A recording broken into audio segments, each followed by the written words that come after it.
Bonjour à tous, ici Hélène avec un nouveau tutoriel pour votre logiciel Silhouette Studio. Aujourd'hui, je vais voir avec vous les fichiers Print and Cut. Alors pour traduire, c'est des fichiers imprimables et coupables. Ces fichiers-là sont super intéressants parce que ça nous permet d'imprimer des découpes à volonté ou d'imprimer, de couper autour d'images qu'on pourrait avoir trouvées sur Internet, en autant que les images ont une belle qualité à l'impression. Alors, pour bien identifier les fichiers Print and Cut, je vous amène à la boutique. Si vous allez dans Browse All Design, vous avez le choix de filtrer vos recherches. Vous pouvez cocher tous les filtres ou juste les fichiers Print and Cut. En cliquant sur Update Filters, donc mettre à jour les filtres, les résultats vont présenter seulement les fichiers Print and Cut. Alors, ils sont identifiés par un petit P. Alors, c'est ce qui vous permet de voir que ce que vous voyez là, vous allez l'avoir en fichier de coupe, là, pas juste le contour, vous allez pouvoir imprimer tout ça. Ces fichiers-là, évidemment, sont faits pour la silhouette. Donc, un peu comme celui-ci, qui a été créé en format .studio, comporte deux calques. Le calque imprimable et ici, dessous, le calque de trait de coupe.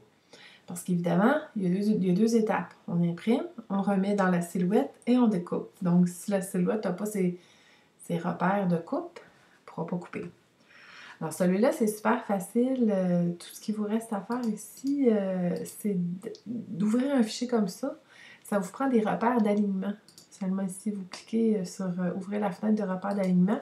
Par défaut, quand vous ouvrez votre fichier comme ça, mais vous allez chercher un style type 1, caméo portrait, ça va vous mettre des repères d'alignement. Vous allez imprimer ça, vous allez remettre votre feuille sur votre tapis de coupe et vous allez couper. La silhouette a un lecteur optique qui va lui permettre de lire les traits de coupe en noir pour bien s'aligner et allez vous couper ça parfaitement au bon endroit.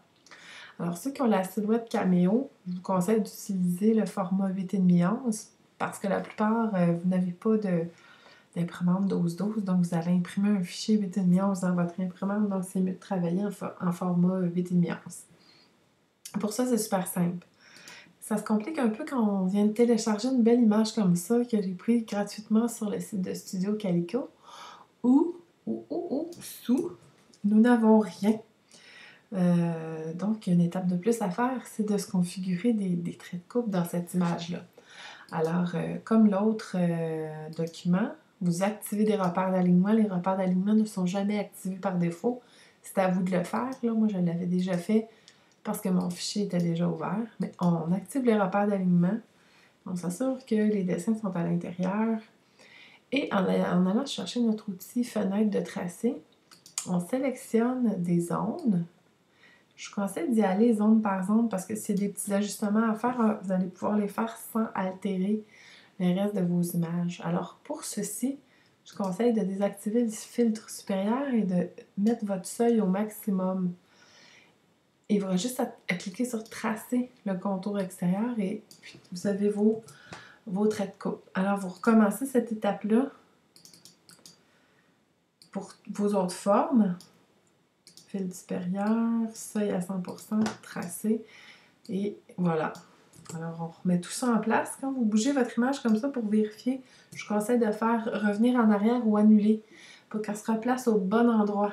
Parce que si elle bouge un petit peu, vos lignes de coupe seront plus vis-à-vis votre image. Alors, quand vous avez terminé, vous cliquez sur « Imprimer ». Vous imprimez votre image, vous la ramenez sur votre tapis de coupe et il suffit de la découper. Alors, vous avez des belles découpes à peu de frais. Si vous avez une imprimante laser, c'est sûr que c'est encore moins cher. Mais ça vous permet d'accéder à des designs vraiment intéressants. Je vous ramène à la boutique. Si on navigue dans la boutique par artiste, je vais aller voir EcoPark, par exemple. Je vais retrouver ici des découpes que je peux acheter dans un paquet de découpes. Sinon, j'ai bien d'autres compagnies comme ça, Simple Stories, qui m'offrent dans leur portfolio des fichiers que je peux soit couper ou retrouver dans leur collection de papier. Donc, c'est super intéressant parce que je ne suis pas obligée d'acheter tout. Je vais juste m'imprimer et couper ce que j'ai besoin pour fonctionner. Alors, j'espère que ce tutoriel vous a plu.